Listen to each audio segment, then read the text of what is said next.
Bueno, buenas noches a todos, bienvenidos, gracias por estar acá. Estamos siguiendo con este ciclo de conferencias a los que nos hace partícipe a todos Nutrivita. Hoy vamos a ver algo extremadamente importante y es la enfermedad de Alzheimer, la demencia, es un tipo de demencia. Y bueno, es tan catastrófica que no compromete la vida directamente del paciente en sus fases iniciales y durante mucho tiempo, pero que compromete la memoria llevándola a un punto tan triste en que el paciente o la paciente no puede ni siquiera reconocer a su propia familia, a su hijo, a su esposo. Deme un segundo, cambio algo el cursor. Entonces, es una enfermedad que no produce una mortalidad en sus fases iniciales, como les dije, pero que al final termina causando mucho sufrimiento en el paciente, pero más que en el paciente, en la familia, hijos, nietos, hermanos, que logran ver a su familiar y que él no es capaz de reconocerlo.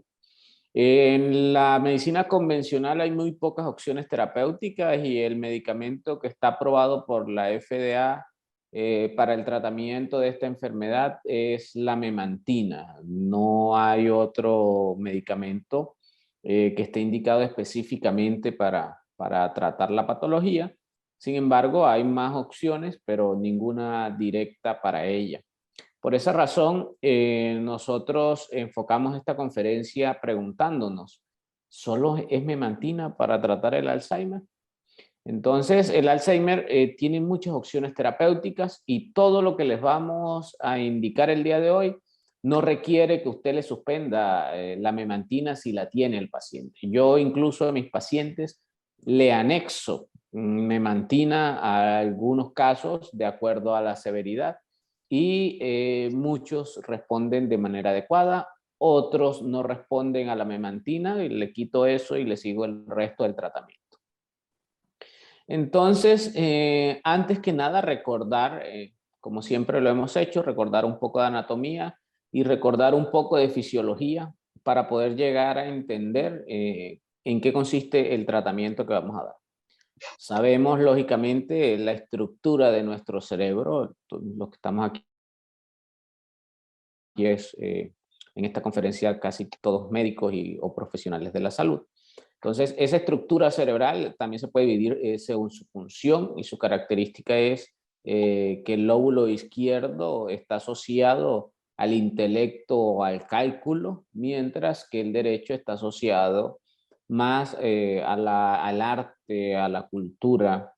Sin embargo, todos tenemos dos lóbulos cerebrales y podemos utilizar uno u otro. Los artistas pues van a usar más uno que el derecho. En cambio, los matemáticos, por ejemplo, usarían más el izquierdo. Y aquí nos vamos a centrar en dos zonas importantes de esta anatomía cerebral, que es el hipocampo y la corteza entorrinal. Esas dos áreas son las áreas donde se encuentran las neuronas de memoria.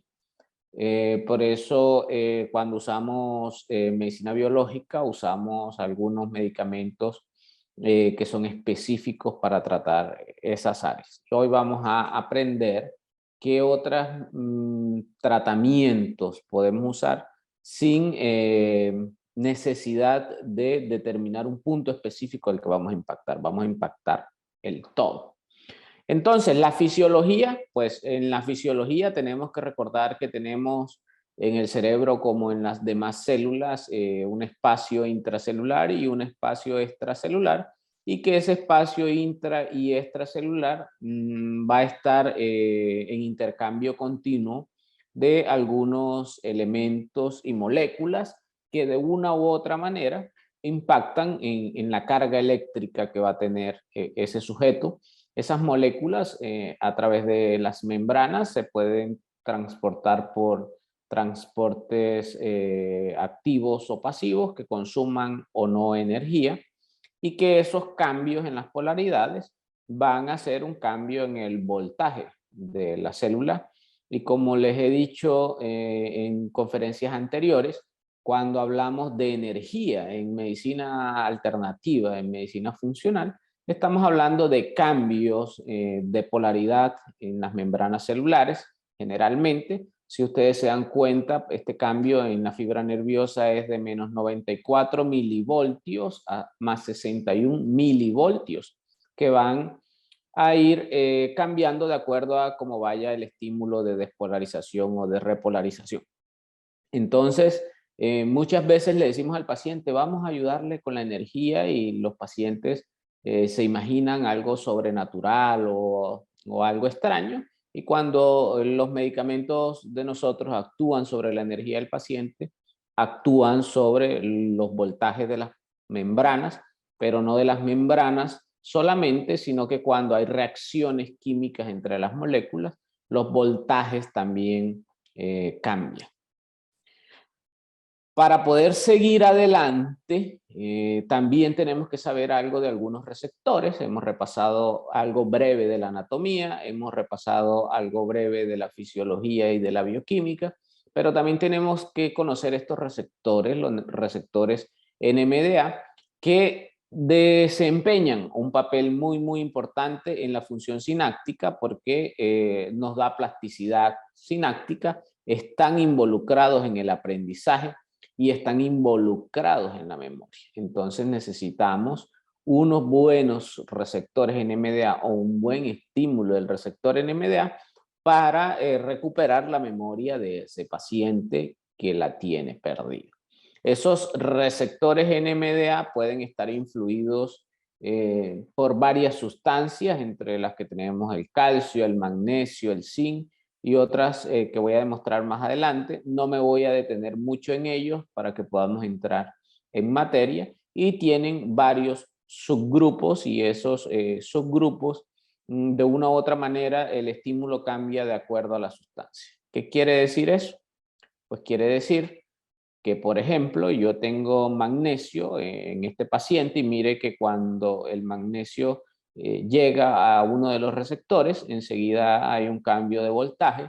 Nuestro cuerpo funciona con dos mecanismos, física y química. Hay unas moléculas o unas terapéuticas que van más enfocadas a la física, como es el caso de la homeopatía, en la que no vamos a encontrar casi moléculas químicas. De allí la razón de que cuando buscan sustancias químicas en algunos medicamentos homeopáticos no encuentran nada, porque su mecanismo de acción es por física, no por química. Y otras terapéuticas, como las que veremos hoy, que tienen mecanismos mixtos o más enfocados hacia las reacciones químicas. Entonces tenemos suplementación de magnesio, y miren cómo se estimulan los receptores de acuerdo al subtipo, y estamos hablando de los receptores N-metildeaspartato, los NMDA. Y cuando suplementamos zinc, también tenemos el estímulo de determinados receptores. Esto es importante hoy en la memoria, como lo estoy expresando, pero también es importante para manejo de patologías como el dolor y otro tipo de patologías. Hoy nos vamos a centrar en su función con respecto a la memoria, y en el receptor como tal, pues el zinc hace parte del anclaje de esas moléculas. Entonces no podemos pasar adelante sin recordar que la sinapsis, una sinapsis neuronal, está conformada por 3 neuronas. Antes nos enseñaban en la escuela de medicina, bueno, necesitamos 2 neuronas para hacer una sinapsis y que se dé un impulso nervioso. Eso ya no es cierto. En la actualidad necesitamos, se ha demostrado que necesitamos 3, y la tercera neurona es un astrocito que, al parecer, por la vía del glutamato, es la que decide si la sinapsis se produce o no. Eso es muy importante. Estamos hablando todo esto como recorderis para poder entrar en materia. Entonces, para entrar en materia, ¿qué es la enfermedad de Alzheimer? ¿O qué es el Alzheimer? El Alzheimer es una degeneración sináptica neuronal, pero tiene una característica que es selectiva en general sobre las neuronas que están ubicadas en el hipocampo, ¿verdad? Sobre las neuronas de la memoria, que se asocia a una disfunción vascular y que tiene dos características histopatológicas fundamentales. La primera es que hay placas de amiloide extracelulares compuestas sobre todo de el amiloide beta. Más adelante les voy a mostrar una imagen muy detallada de cómo pasa eso. Y que hay ovillos neurofibrilares que están formados por proteína tau hiperfosforilada. Entonces tenemos dos protagonistas fundamentales, la proteína tau y el amiloide beta. En el 2015, más de 46.8 millones de personas sufría de Alzheimer y se proyecta que para el 2030 sean 74.7 millones y para el 2050 131.5 millones. ¿Y de dónde vienen tantas personas con Alzheimer? Hoy van a descubrir por qué ese número se está elevando tan exponencialmente. Muchas cosas, y hoy vamos a detallarlas. Entonces, en general hay un microambiente, que sería estas características histopatológicas, y hay un macroambiente, ¿verdad? Ese microambiente que les mencioné está influido por la epigenética y por la genética, pero que con el macroambiente es lo que comemos, si hacemos actividad física, todo ese macroambiente podemos modificar este. En eso consiste y es fácil de modificar: probióticos, nutracéuticos, medicina antiemotóxica o otras sustancias. Ya más adelante les voy a mostrar cómo modificarlos. Entonces, en una neurona sana tenemos las moléculas tau que están estabilizadas, ¿verdad? Y se organizan más o menos en esta forma. Cuando la neurona enferma, en el caso del Alzheimer, entonces se forman ovillos de la proteína tau, que son estos que están aquí, y la neurona se desintegra. Los microtúbulos neuronales se desintegran, se desarman, y de allí comienza la degeneración neuronal. Más adelante voy a explicar mucho mejor sobre lo de los ovillos. Aquí está, esta es que me gusta. Entonces, tenemos unas alfa secretasa, donde se secreta la proteína precursora del amiloide normal. Este que está acá en azulito es el proceso normal, pero cuando ya se altera, entonces la proteína secretora del amiloide no se secreta mediante alfa secretasa, sino mediante beta secretasa y también mediante gamma. Sucede que van saliendo ese amiloide beta y se va acumulando en la región extracelular. Era lo que mencionaba en la parte anterior. Entonces, ¿qué hace que ese paciente que está sano comience a enfermar? Y yo creo que no existe ninguna conferencia en la que yo de una u otra manera no mencione el intestino, porque es fundamental en todos los tratamientos. Pero cuando hablamos de enfermedad neurológica sí que lo es aún más, porque resulta que hay un eje muy importante que se llama el eje intestino-cerebro. Algunos dicen que es intestino, microbiota, cerebro. Pero resulta que el órgano que más tiene neuronas después del cerebro en nuestro cuerpo es el intestino. Y si yo quiero tratar a un paciente con una enfermedad neurológica, y en este caso Alzheimer, y no trato el intestino, no va a mejorar. Sí o sí o sí necesito tratar el intestino del paciente para poder mejorar la función neurológica. Vamos a ver si eso es cierto o no.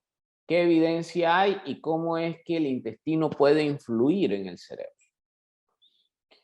Los estudios desde el año 2000 hasta el 2018, que está esta gráfica, han aumentado con respecto al eje intestino-cerebro, porque se ha demostrado la estrecha relación que tienen y que es una comunicación bidireccional.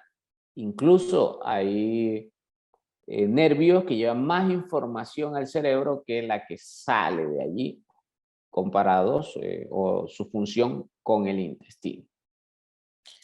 Pero entonces, ¿qué es importante en el intestino? ¿Cómo así que el sistema neurológico depende de que el intestino funcione bien? Eso es interesante.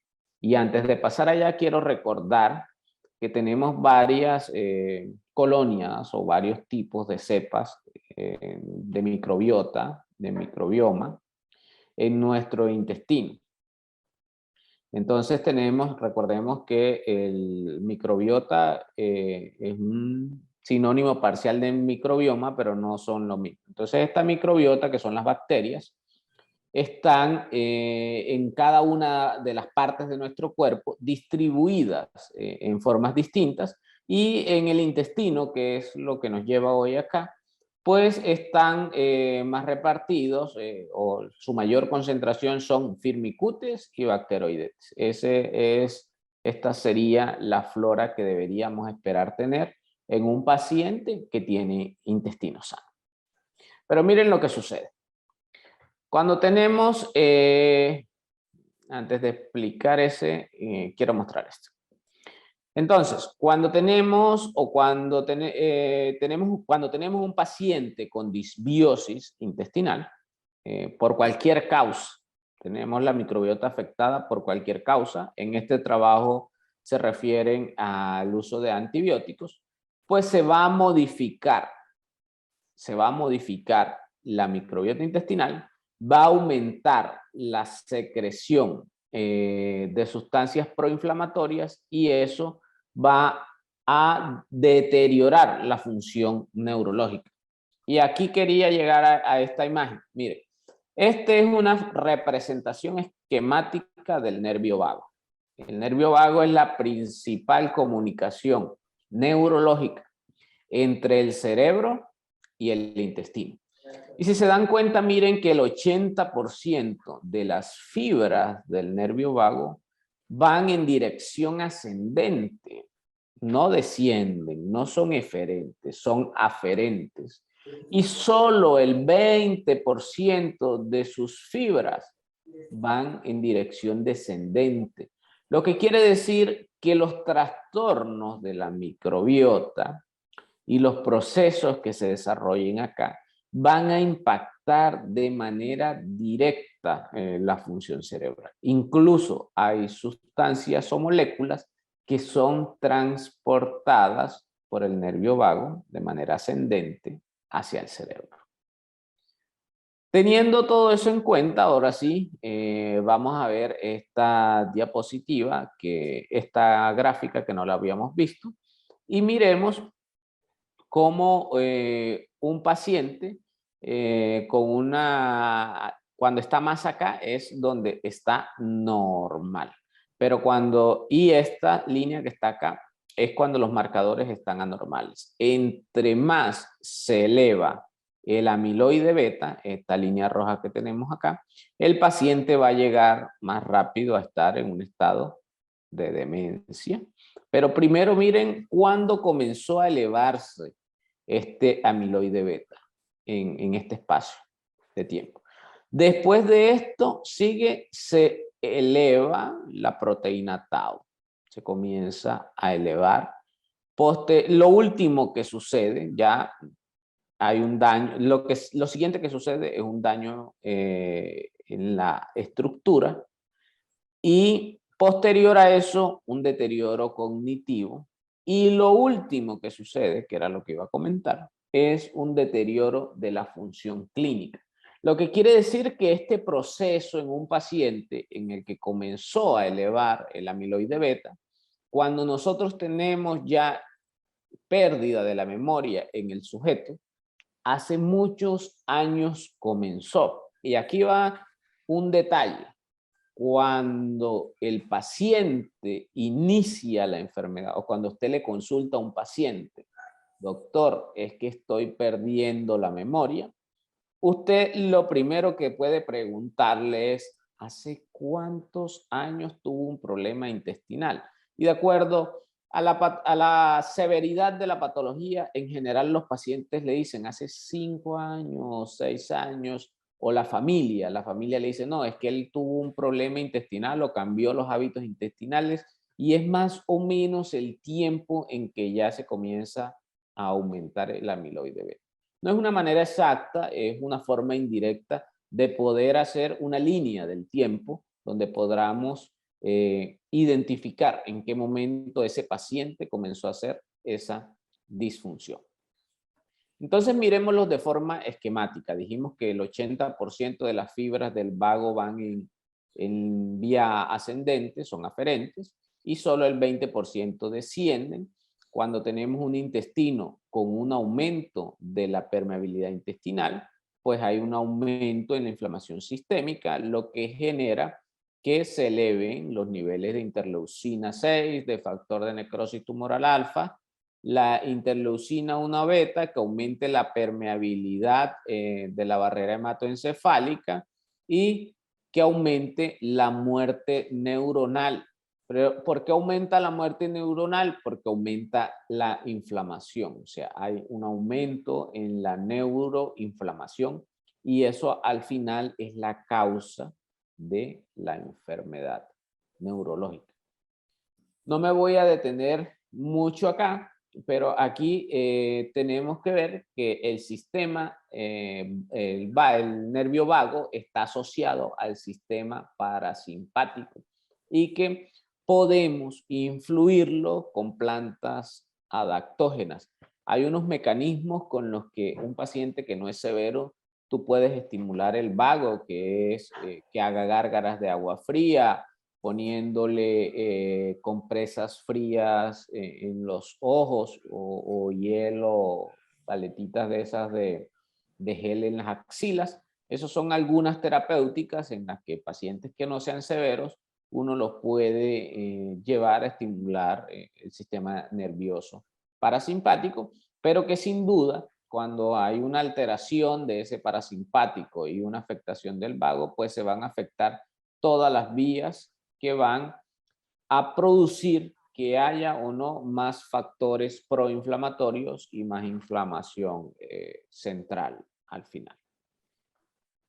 Otra diapositiva que explica más o menos lo mismo, sin embargo, acá nos menciona los neurotransmisores, sin duda, que son producidos por una microbiota normal. En este lado tenemos la microbiota normal, donde hay ácidos grasos de cadena corta y que se produce GABA, norepinefrina, dopamina y serotonina. Recordemos la dopamina y lo importante, y sobre todo lo importante a nivel central. Pero miren que hay unas bacterias en esta fisiología que están abundantes. Bacteroidetes, como lo mencionamos en una diapositiva anterior, los firmicutes, la actinobacteria y la rebumicrobia. Sin embargo, cuando hay una alteración de la microbiota, que puede ser por cualquier causa, por antibióticos, por otras causas, en el lumen intestinal hay un aumento de la permeabilidad intestinal porque se rompen las uniones estrechas, lo que produce que haya un aumento de los péptidos amiloides y también que acá haya un cambio de la flora donde ya no vamos a encontrar actinobacterias sino Escherichia coli y Shigella. Sin embargo, permanecen los bacteroidetes, permanecen los firmicutes ya que son poblaciones bastante grandes. Si recordamos la imagen, casi todo el círculo lo ocupaba bacteroidetes y firmicutes, y esto va a producir aumento de la permeabilidad de la barrera hematoencefálica, neuroinflamación y demencia, tipo Alzheimer. Pues por supuesto ya esto tiene una explicación y la explicación, este es un trabajo del 2021 de Xavier, donde demostraron que algunas bacterias ejercen un efecto proinflamatorio, por supuesto, Escherichia coli y Shigella, que las mismas que tenemos representadas acá, y otras que tienen un efecto antiinflamatorio. Y sin duda, hasta este momento podremos concluir inicialmente que si nosotros a ese paciente con demencia tipo Alzheimer queremos mejorarle el funcionamiento neurológico, tenemos que mejorarle su función intestinal. No me voy a detener mucho aquí, pero aparte de todo lo que ya hemos mencionado, también debemos mencionar pues que hay el eje hipotálamo hipófisis adrenal y que ese eje también sufre un desbalance al pasar todo esto.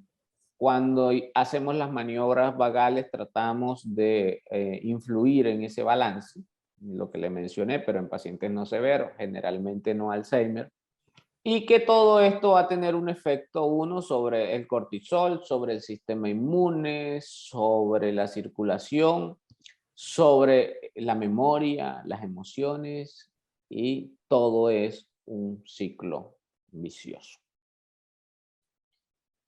Y esta es otra diapositiva que tampoco podemos dejar de mostrar. ¿Por qué? Porque ese intestino, aparte de lo que ya mencionamos, también produce triptófano, y el triptófano es el precursor de la producción de serotonina y de melatonina, siendo la serotonina la hormona de la felicidad denominada y la melatonina indispensable para el sueño. Entonces estos pacientes tienden a tener insomnio y algunos tienden a estar deprimidos en fases iniciales.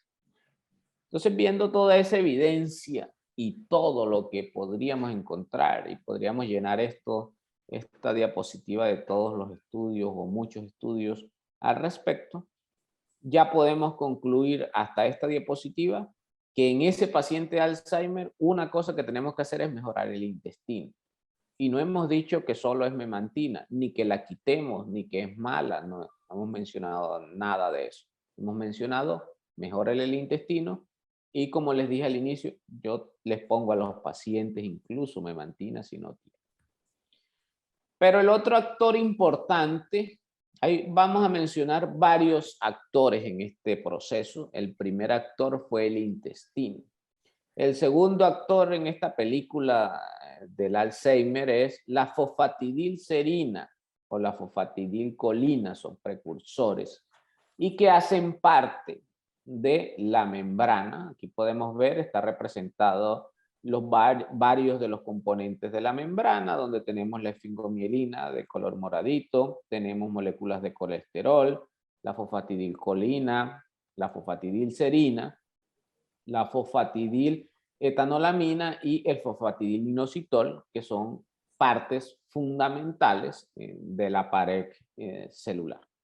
Entonces, ¿por qué es importante la fosfatidilcerina? Esto hay muchas personas que hoy no lo habían escuchado, pienso yo, porque son moléculas que muy pocos se utilizan y que desafortunadamente estamos desaprovechándolas para el uso en nuestros pacientes que tengan un deterioro neurológico. Y miren lo importante que tiene. Es la principal clase de fosfolípidos en la membrana de la corteza cerebral humana. Más o menos corresponde al 13 al 15% de su composición. Y miren esto, es necesaria para que se realice la activación neuronal. En la enfermedad de Alzheimer, al parecer, otro factor, aparte de la proteína tau, que no deteriora la membrana, pero un factor que deteriora la membrana es el déficit de fosfatidilcerina, y la producción de esta molécula se hace en el cerebro, en el riñón y en los testículos, en los sitios donde más se produce y se utiliza. Va a influir la serina, por supuesto, en toda esa respuesta neurológica que puede llevar a la activación y que puede determinar la supervivencia o no de una neurona. Entonces, en un paciente que tiene Alzheimer, debemos suplementarle cantidades adecuadas de fosfatidilcerina, porque Ahí está el estudio. Este es un estudio del 2014 y es muy, muy interesante. Pero ¿qué pasa? Llegó la serina por la circulación cerebral y esa serina, el objetivo es que llegue a las vías de generación cerebral. Entonces pasa la serina al espacio extracelular y de allí puede coger dos vías. Una de esas vías es que esa serina se convierta en la neurona linfosfatilserina, pero que también por otra vía pueda entrar al astrocito. Y dijimos al principio, necesitamos 3 neuronas para producir una activación o que se dé la sinapsis. Antes pensábamos que eran 2, hoy sabemos que son 3. Necesitamos las 2 neuronas que se conectan y un astrocito.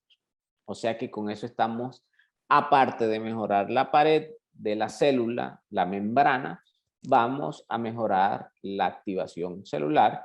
Y aquí, pues, por supuesto, ya esto se los había mencionado, cómo influye en la membrana.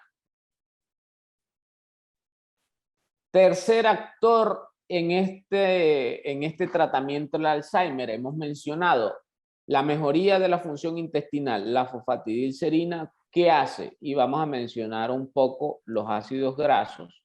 Pues no voy a entrar a detallar en el tipo de ácido graso. Sabemos que los saturados son los que no tienen dobles enlaces, los monoinsaturados que tienen un enlace doble nada más, y los poliinsaturados que tienen más de 1. Esa es una clasificación burda, gigante. No vamos a detallar mucho en esto, pero lo que sí quiero detallar es que estos tres, el ácido oleico que se encuentra en el aceite de oliva, tienen concentraciones importantes de fosfatidilcerina como precursores. Van a ser precursores.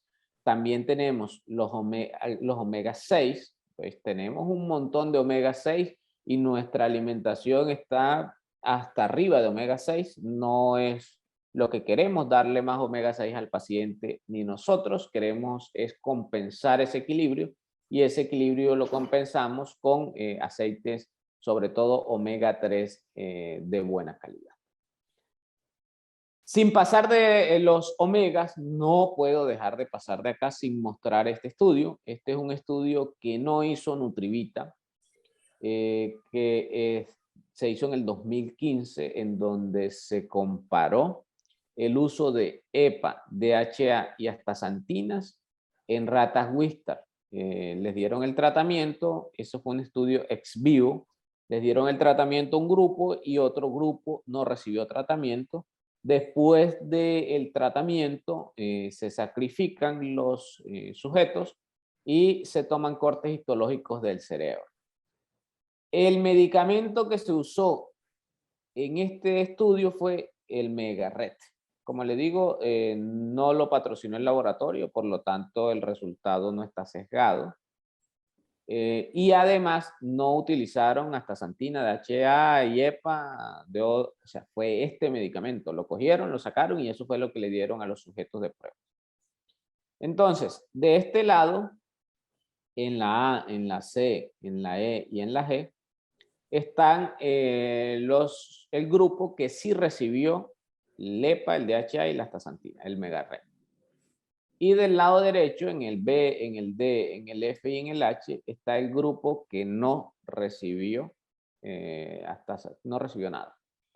Miren la diferencia entre los cortes histológicos. Estos, si ustedes lo ven, están más oscuros, que representan la cantidad de mielina, por lo que se concluyó en ese trabajo que usar astaxantinas y aceites omega 3, en ese caso específicamente con astaxantinas, tiene una acción al parecer centrada en las mitocondrias de las neuronas y disminuye la neurodegeneración.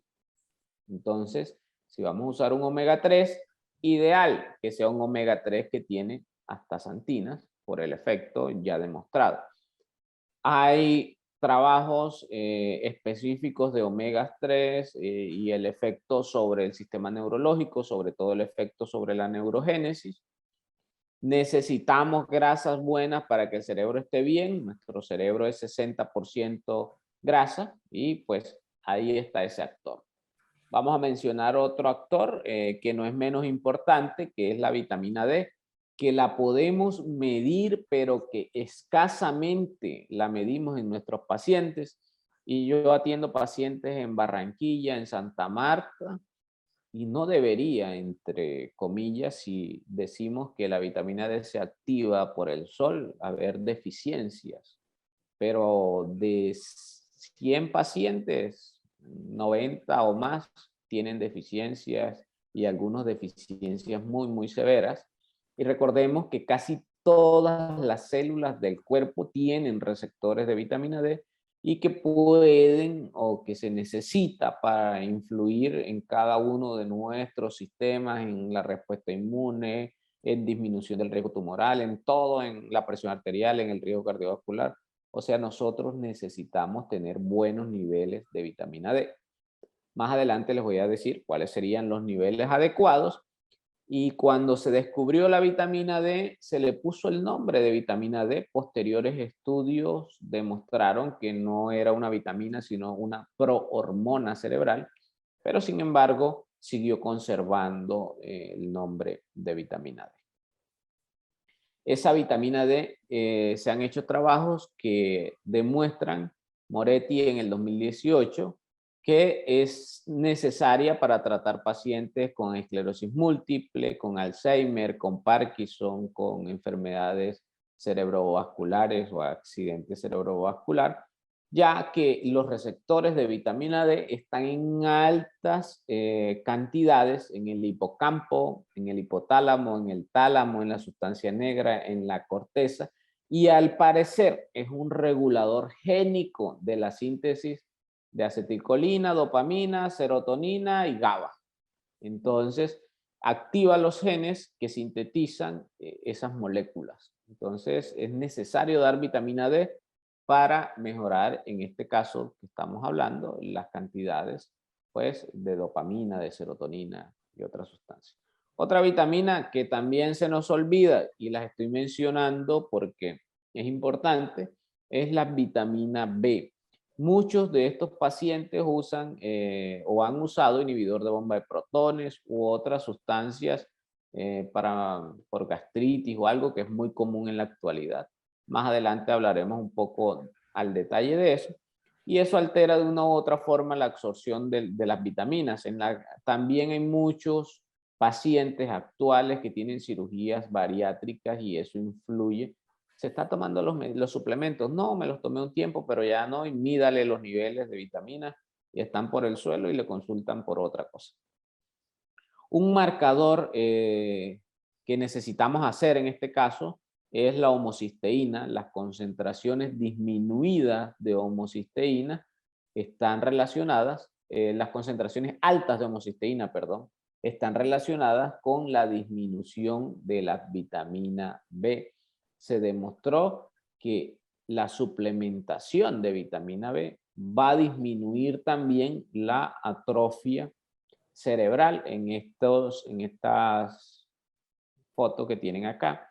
El placebo está en rojo y en verde tenemos los pacientes que recibieron tratamiento y ven cómo la atrofia cambia, el nivel de atrofia cerebral, la relación de un paciente y otro a los que no reciben tratamiento, en pacientes que tienen previamente niveles altos de homocisteína. Entonces, tenemos que hacer el examen de homocisteína. Les voy a dejar una tablita más adelante de los niveles los niveles basales de homocisteína, de B y de todas para que ustedes puedan identificar en su paciente cuál tiene o no tiene deficiencia. A veces recibimos el reporte del laboratorio, me pasa muchísimo con la vitamina D, 30, algo de insuficiencia, y no es así porque uno debe tener de vitamina D entre 70 y 100, y el 100 ya es la dosis tóxica, pero no les dé miedo.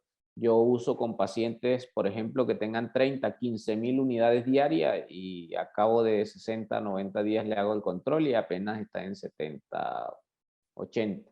Y si está en 100 se la suspendo y ya está.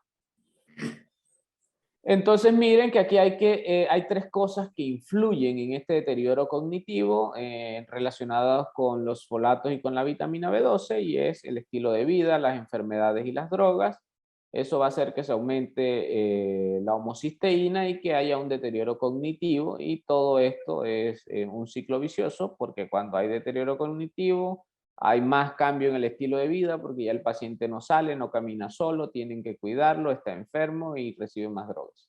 Entonces, eso es un dato muy importante que tenemos que tener en cuenta para medir en nuestros pacientes. Y aquí viene entonces ya la cara que hacemos. Ahí aparecen, yo creo que yo a veces cuando los pacientes llegan pongo esa cara y tengo pacientes que me llegan. Doctor, soy hipertenso, me dice el paciente. Doctor, soy hipertenso, tomo losartán y aspirina. Y también me mandaron atorvastatina para prevenir por el colesterol y me mandaron para que todas esas pastillas. Alguien tiene el micrófono abierto y estoy haciendo retorno. Y entonces, Sonia, ¿me colabora?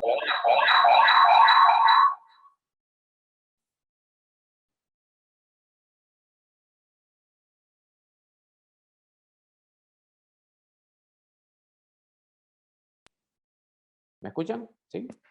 Si no me escuchan, por favor. Ya, doctor, ya te escuchamos. Qué pena, te silencié. Ok.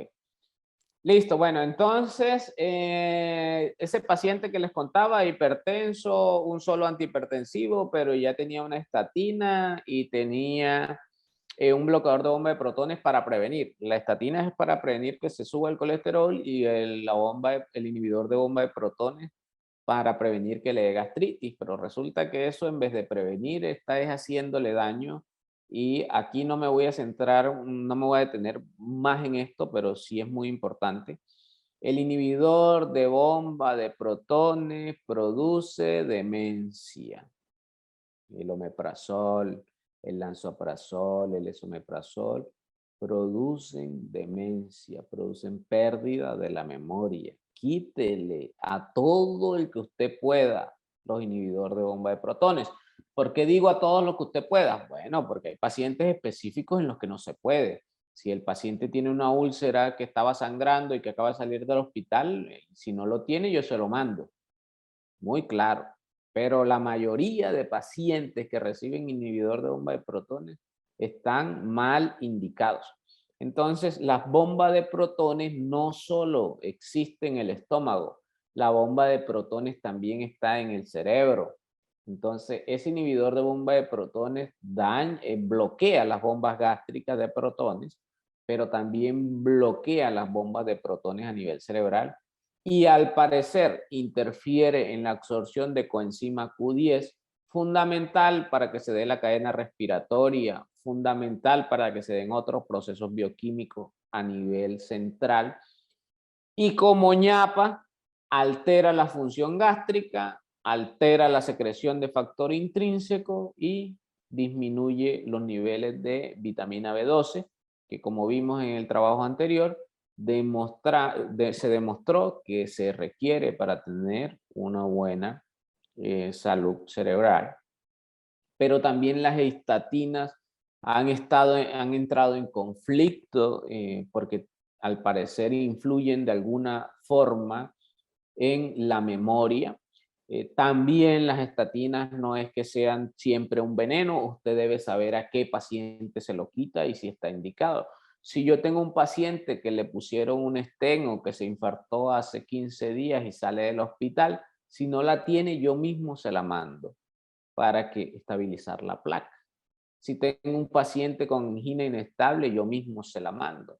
Pero la mayoría de pacientes está mal indicadas las estatinas y los antibióticos, sin ninguna duda, Y sin ninguna duda es porque los antibióticos modifican la flora y al modificar la flora hacen una disbiosis intestinal, aumenta la permeabilidad intestinal y de lo que he hablado hoy, lo que más afecta la función neurológica es un daño o un mal funcionamiento de la función intestinal, de la pared intestinal. Entonces, ¿qué debemos hacer? Pues hay que hacer un examen de vitamina D al paciente.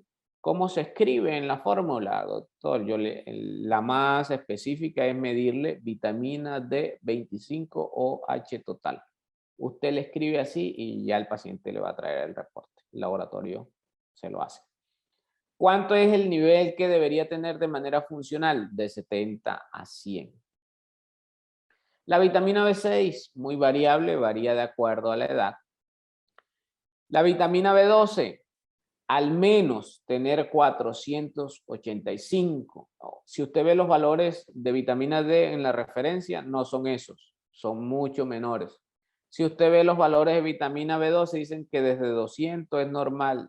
Mentira, el valor funcional que requiere el cerebro para estar bien es de 485. Y aquí le anoté 2 veces la homocisteína, acá, y también se las anoté acá, porque puede estar relacionado con los valores de vitamina B o no. Recuerden que el Alzheimer es denominada también diabetes tipo 3, ¿verdad? Diabetes tipo 3 porque de una u otra forma también tenemos que medir los niveles de glucosa, pero no solo de glucosa, sino de insulina. Y aquí en este de insulina también es importante estos valores, porque allá vamos a encontrar que hasta 25 es normal en ayunas, creo que dicen las referencias de laboratorio, cuando sabemos que los trabajos han demostrado que el valor funcional de insulina en un paciente debe ser menos de 5 en ayunas y menos de 15 postprandial. A mí no me gusta mandarle al paciente postcarga, porque es algo que no es fisiológico. El paciente no está tomándose un jugo dulce todos los días en ayunas. Sin embargo, el paciente sí desayuna todos los días. Entonces, a mi parecer, aunque no se controle, no se tenga control sobre qué cantidad de glucosa ingirió el paciente, sí nos acerca a lo más fisiológico para él. Entonces yo le mando pre y postprandial. Vaya al laboratorio, se lo toma, desayuna y a las 2 horas le toman el post y miramos glucosa e insulina. Se pueden medir el omega 3 y el omega 6 y los otros ácidos grasos. Sin duda hay un test para eso. Sin embargo, pues está reservado para pacientes específicos.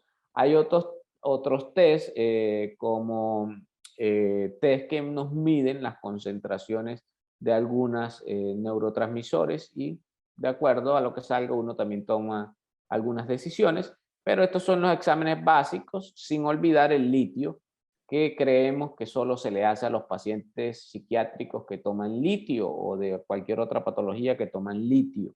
Pues no, nosotros debemos medir el litio en nuestros pacientes neurológicos, cualquier patología neurológica, y si no, suplementarlo. ¿Con qué lo suplementamos? Con medicina antiehomotóxica, es lo ideal. Entonces, ya dijimos todo eso. Aquí tenemos, vamos a ver qué hacemos. Ya vamos a darle la solución al problema. Hemos mencionado todos los problemas, hemos visto toda la evidencia que se tiene, ahora vamos a dar la solución. Entonces dijimos que el intestino enfermo produce inflamación, trastornos de la función y trastornos a nivel neurológico. ¿Cómo soluciono esto? ¿Qué tengo que solucionar?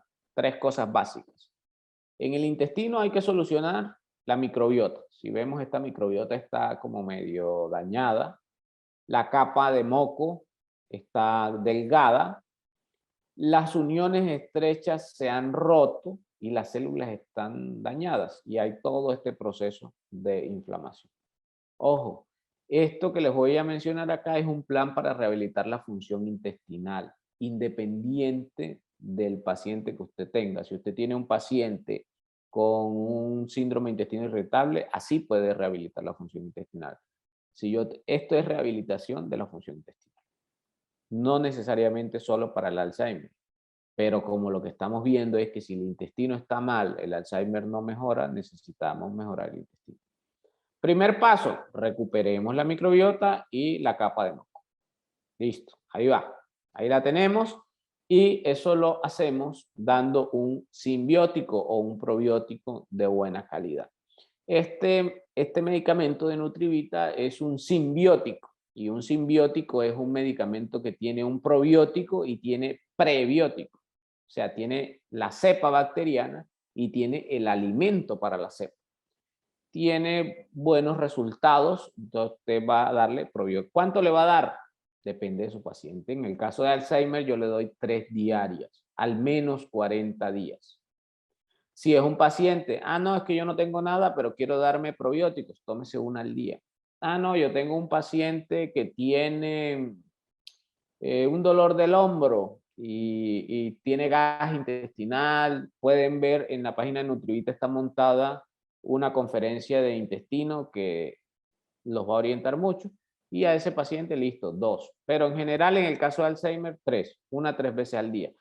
Pero es que está viejito y tiene Alzheimer y no toma pastillas. Fácil, eso viene en cápsulas, usted las saca, las diluye y se las da en un jugo o en agua y va a mantener, disminuye un poco la cantidad que va a llegar al colon, pero van a llegar cantidades suficientes y como le está dando 3 dosis, va a ser suficiente para que repobre. La segunda cosa que le voy a mejorar al intestino es las uniones estrechas. Hay que juntarlas, hay que mejorar la salud de las células y las vellosidades y eso también lo hacemos. Listo, lo arreglamos. ¿Con qué lo arreglamos? Con Void, es un nutracéutico, suplemento, que tiene sustancias indispensables, necesarias para poder recuperar las vellosidades y la pared intestinal. Y a ese paciente también le tengo que mejorar si tuviese síntomas intestinales. Ojo, ya este es opcional. Este depende si usted tiene un paciente con Alzheimer que también tiene síntomas intestinales. Si el paciente tiene Alzheimer, pero su intestino, el paciente no se queja de cambios de hábito, ni la familia, ni de distensión, ni de que caigan mal las comidas, ni de estreñimiento, pues ese paciente con esas 2 medicinas sería suficiente. Pero si al paciente le caen mal las comidas, tiene muchos gases y todo lo demás, tiene mala digestión, pues usted le puede anexar un tercer medicamento que es el Digesime, lo que va a ayudar a hacer un mejor metabolismo de los alimentos para que de esa forma, Ana, por favor, cierra el micrófono para que no nos haga retorno. Listo, entonces, ¿para qué? ¿Para qué podemos usar este? Este lo podemos usar para quitar todos esos síntomas asociados, netamente. Pero el cerebro, también, ¿cómo impactamos entonces en el cerebro? En el cerebro podemos impactar de 2 formas y acá es muy importante dejarle los nombres y me centro a veces en dejarles fotos, porque es que yo he dicho y he mostrado la evidencia de que usar fosfatidilcerina es indispensable para tratar a un paciente de Alzheimer. Pero usted acaba la conferencia y si yo no digo el nombre, usted dice, listo, tengo que usar fosfatidilcerina y mañana le llega el paciente. ¿Y cómo lo escribo? Fácil. Entonces escribo Neurocerin Elite, que viene cápsulas equivalentes a 100 miligramos de fosfatidilcerina, que van a ir a reparar las paredes neuronales y hacer todos esos procesos que ya acabamos de ver. Pero también podemos poner Memobrite. Yo elijo uno o el otro. Este no lo doy solo. En general, cuando doy Neurocerin, doy coenzima Q10 también, que es el Cecime, que viene de 200 miligramos y le va a dar energía al paciente porque influye en la cadena respiratoria, pero influye en la función neurológica también. El Memobrite lo utilizo en pacientes menos severos. Hay pacientes, doctor, es que estoy como perdiendo la memoria. Doctor, es que se me olvidan algunas cosas. Memobrite es una excelente opción. El Neurocerin podemos dar 100 miligramos al día, es la dosis adecuada, o sea, una en la mañana nada más. Sin embargo, con el Memory yo puedo usar más dosis, hasta 3 dosis diarias y no voy a tener problema para nada. Además de que tiene la vitamina B12, tiene algunos elementos necesarios como la riboflavina también, la tiamina, la vitamina C, fundamentales para el funcionamiento neurológico. Es más general, digámoslo así. Tiene aminoácidos como la L-tirosina y lo demás. Ahora, yo solamente con dar estos medicamentos y regenerar el intestino estoy impactando en un paciente de Alzheimer. Pero usted debe determinar, de acuerdo a su paciente, a lo que tome, a lo que tenga, y si quiere, yo a todos les anexo omega 3, porque el omega 3, las grasas en el cerebro, el cerebro es 60% grasas. Entonces yo les anexo omega 3 y no les voy a anexar otro omega 3 si el que está en el trabajo y que demostró que evita la neurodegeneración es Megared, pues yo les pongo Megared, sin ninguna duda. Y vitamina D, bueno, depende de los niveles que tenga el paciente. Requerimos al día de 1000 a 2000, pero cuando ya voy a usar dosis más alta, pues sí me gusta usar otro medicamento que me dé la oportunidad de darle 15.000 o 20.000 o 10.000 unidades. Y cuando voy a llegar al mantenimiento, uso Zumbita, donde es una cápsula y el paciente va a tomarse 1 o 2 diarias de acuerdo al requerimiento de cada paciente. Como ya usted le ha mandado los exámenes, usted va a saber cuánto tiene de niveles y qué cantidad le va a recomendar. Entonces, un libro importante en ese paciente, en su familia, recomiéndele ese libro, el doctor David Perlmutter, es un neurólogo especialista en nutrición estadounidense, y ese cerebro de pan, ese libro es genial, sobre todo porque los conceptos que te da te los cita con el trabajo científico, y entonces eso es maravilloso porque tú a veces te puedes dirigir enseguida al trabajo y es bueno. Cuenta anécdotas sobre sus pacientes, cómo los ha mejorado con quitar el gluten, y ahí va a explicarle el gluten qué desastre hace en el intestino y qué desastre hace en el cerebro. Hay otros libros nuevos que ha sacado que se llama Cómo rehabilitar tu cerebro, todo eso. Son muy buenos libros porque, pues, como les dije, él cita la bibliografía de sus afirmaciones y eso te puede hacer dirigirte a la bibliografía y de esa forma darle respuesta a tu duda. Bueno, aquí llegamos al final de la conferencia y tenemos justo 1 hora. Vamos a responder las preguntas que hayan.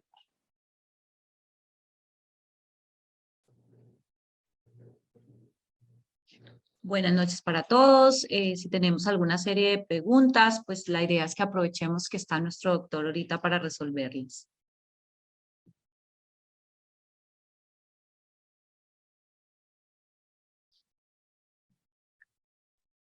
Hola, buenas noches. Muy buenas Buenas noches. noches. Doctor, quisiera saber en cuanto a la dosificación, si tanto el Memobrite como el Neuroserina Elite tienen fosfatidilcerina, no hay interferencia que vaya a sobredosificar. Bueno, yo podría combinarlos, sin embargo, la fosfatidilcerina, la dosis ideal al día son 100 miligramos, que es el contenido que tiene el Neuroserina Elite. Yo cuando uso Neuroserin no uso el Memobrite, uso uno o uso el otro. Sin embargo, cuando uso el Neuroserin, yo lo que sí utilizo es C-Cime, que es coenzima Q10. Y pues si tengo que suplementarle vitamina B u otra vitamina, pues hay que anexarla a ese paciente. Pero sí, o usa el Neuroserin Elite y lo combinas con C-Cime si lo deseas, o usa el Memobrite. Si es un paciente severo, mejor usar Neuroserin Elite, que tiene más concentración. Y también podrías darle algunas dosis. Cuando es muy severo, yo le doy Neuroserin y le doy dosis bajas de Memobrite. Lo que pasa es que explicarte de esa manera, tú vas a decir, ay, ¿cuánto es dosis baja y cuál es severo? Entonces yo les recomiendo, si apenas lo van a comenzar a usar, comienza Neuroserin en pacientes severos y comienza Memobrite en pacientes de mediano compromiso o que apenas está empezando. Gracias. ¿Alguna otra pregunta que me la puedan hacer, ya sea de manera audio o por el chat? Buenas noches, con Andrés Pérez. Hola Bueno, Andrés, bienvenido. Gracias, Doc. Doc, una pregunta. Cuando hablamos del tratamiento con relación al que estamos hablando, ¿es para la prevención de que avance la enfermedad o para pacientes que ya tengan instaurado el Alzheimer como tal? Tengo una paciente que, por ejemplo, prácticamente ya no reconoce ni a sus propios hijos, entonces prácticamente la otra vez la hija estaba pues casi llorando porque lo único que reconoce es el perro. Entonces, quería preguntar si este manejo como tal, haciéndole tanto el manejo gastrointestinal como el manejo cerebral o neurológico, vamos a manejar la patología como tal y darle un poco de retroceso o simplemente es prevenir de que la enfermedad avance. Bueno, saludé a Andrés ahí en la pregunta. Andrés, voy a echarles la historia. Andrés fue un estudiante mío de pregrado en medicina. Le dimos medicina alternativa ya en la Facultad de Medicina y actualmente está terminando la especialidad en terapéuticas alternativas, farmacología vegetal y pues está aquí en todo esto. Bueno, Andrés, mira, eso no es solo para la prevención, eso es para el tratamiento. ¿Qué tanto puede llegar a mejorar un paciente que está en ese estado severo? Porque cuando ya olvida hasta a los hijos, ese es un paciente que tiene un estado severo, no se sabe hasta que no le das tratamiento. Pero sin duda, restar nada, eso no te va a restar nada en el manejo del paciente. Si no tiene memantina, pónsela, instáurale el tratamiento y yo además les hago sueros de quelación de ECTA. Esos pacientes les va bien, responden bien a la quelación. Intenta así, ajusta bien la quelación, síguete al protocolo que se debe llevar y hazle ese tratamiento. Verás que va a responder de Ok, una u otra profe, manera. gracias. El doctor Guillermo Barrios.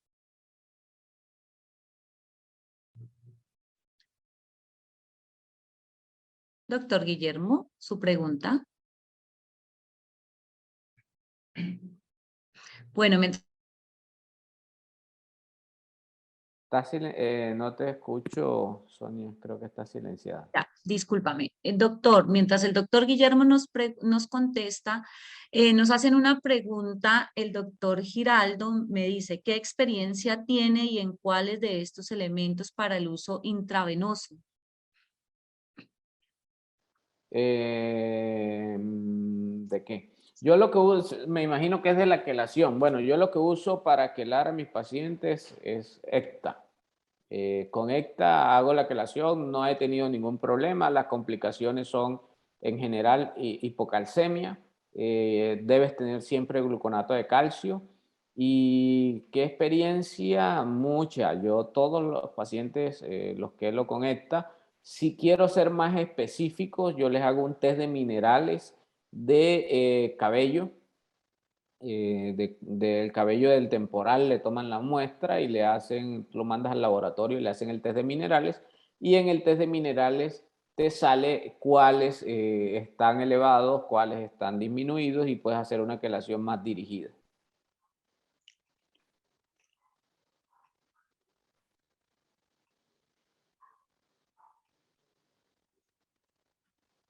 Sonia, no tiene sonido.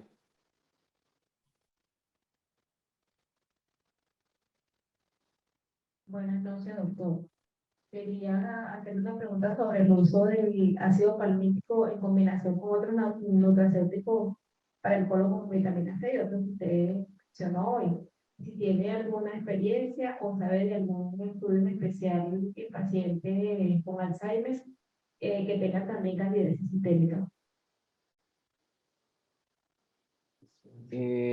Si no es, si escuché bien, es ácido palmítico. Sí, doctor. Ok. Bueno, ese es un tipo de grasa que se puede utilizar, sin embargo, es menos común y es más complejo conseguirlo de alta calidad. Si lo tienes de alta calidad, va a funcionar bien. Usar triglicéridos de cadena intermedia o de cadena corta, como son grasas incluso derivadas de algunos vegetales o como el aceite de coco de alta calidad, algunos ya vienen segmentados. Todo eso va a ayudar porque les mencionaba que el cerebro es 60% ácidos grasos. Entonces lo puedes usar, sin embargo, yo no lo uso de primera elección, no tengo experiencia utilizándolo, porque yo utilizo ácidos grasos tipo omega 3 y si el paciente no mejora lo suficiente con lo que estoy haciendo y creo que tiene algún déficit en los ácidos grasos, le hago un test de ácidos grasos. ¿Alguna otra pregunta? Bueno, doctor, como siempre, muchísimas gracias. Ha sido para nosotros un placer que nos hayas acompañado y para todos nuevamente agradecerle su participación y que pasen una excelente noche. Gracias, Sonia. Feliz noche a todos y bueno, Para nos todos. vemos nos seguimos viendo en este plan de entrenamiento, invitados para la próxima conferencia. Muchas gracias. Buenas noches. Buenas noches. Buenas noches.